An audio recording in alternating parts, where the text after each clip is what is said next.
In this video, I'm going to show you how to optimize your salon Facebook profile and leverage your salon software booking link to attract new clients and bookings. When creating your salon's Facebook page, it's important that you establish a brand identity for your salon. First, choose a profile photo, ideally your salon logo, and then add a cover photo, which can either be something more generic but related to the services you provide, or something branded as well. Next, go to the description area. Here, make sure to include keywords related to your location, your niche, and the services you offer. It's also essential to add your unique booking link. You can find this in your salon software dashboard. Simply copy it and paste it into your bio.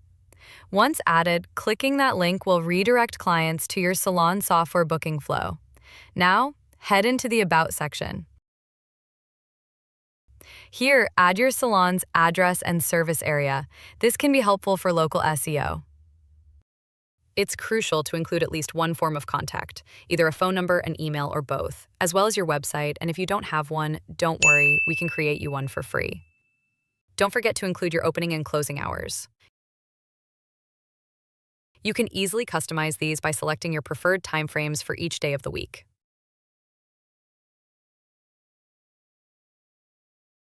Once everything is set, return to your posts. Be sure to have a post dedicated to your service menu. Clients should be able to browse your services and prices directly through your booking link, so a post that highlights and links to this is very helpful.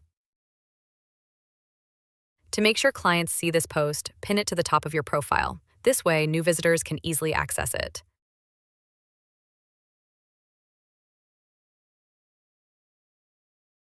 Lastly, encourage and display reviews. Positive reviews help potential clients build trust with your brand and can lead to an increase in bookings. Now you know how to set up your Facebook profile and use your TimeTailor Salon booking system link to get more bookings. Contact us for a free audit of your Facebook profile and we'll show you how to optimize it even more.